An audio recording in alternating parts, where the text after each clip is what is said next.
Can I ask you, all this seems incredibly familiar to Palestinians, what's happening to Indian-controlled Kashmir. It's almost as if Israel has given India the template, although that's probably a very crude way of putting it. But how dangerous is the liaison between Israel and India right now? I feel that, well, they are very close, you know.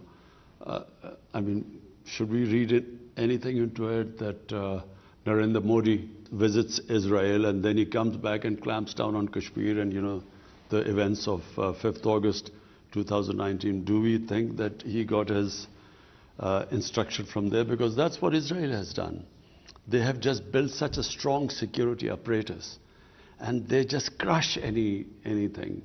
They will send people in, they will kill, assassinate, and then they have total immunity. They, you know, whatever the United Nations General Assembly says, they have complete confidence in the veto power which the US has in the Security Council. So they get away with anything. And I feel that India feels, because now it is being used, or it is considered a bulwark against China, they are now part of the Quad. I feel it's the same thing. India can get away with anything. My whole point is that when they ask us to comment on human rights elsewhere, the worst human rights violation is in Kashmir. Nowhere, maybe in Israel, but nowhere are things as bad as they are in Kashmir. Were you pressurized by any Gulf country to recognize Israel? No, we weren't. No one pressurized us. In any case, I mean, Pakistan is a democratic country. I mean, there's no way we can take a decision without carrying our people with us. So there was at no point did someone whisper in your ear and say, why don't you join? This is the incentive for joining the Abraham Accords. No one did.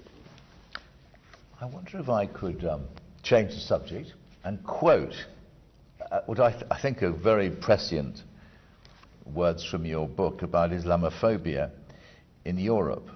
The ascent of right-wing anti-immigration parties in Europe, the misleading and sometimes downright sensationalist reporting against Muslims in the right-wing Western media, France's ban on the burqa, and so on.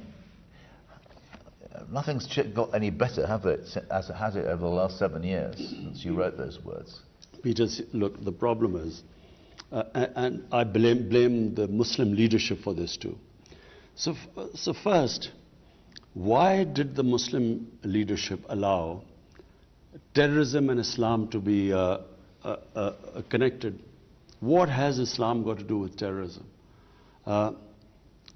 Just now, this Indian variant of this COVID-19 came across, devastating the world.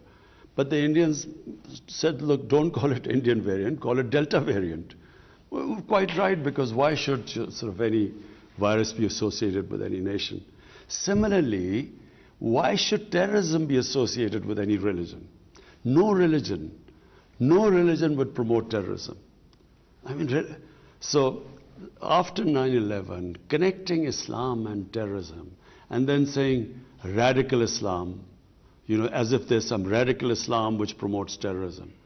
There is only one Islam, and that is of our Prophet Muhammad, peace be upon him.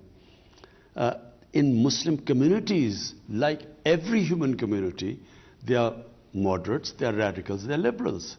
I mean, if I first went to Britain, when I first went there were these guys called skinheads. They would beat up people who was a Paki. They would beat them up. Imagine if I looked upon the British societies through what the skinheads were doing. You can't define a religion or a human community by just concentrating on their extremes. So these people are like, we have our fanatics, like the gunman who walks into New Zealand walks and shoots down 50 worshippers. So when you say radical Islam, so for the man in the street in the West, how is he going to distinguish between a moderate Muslim or radical Muslim? How does he distinguish? So all Muslims become a target. This is what Islamophobia is. After 9/11, any incident happened, because I would spend more time in Britain because my children were young there, so I would go and see them. And it was like the whole, people would pray when some terrorist attack took place. Immediately the Muslims would pray, I hope it's not a Muslim, because everyone got branded.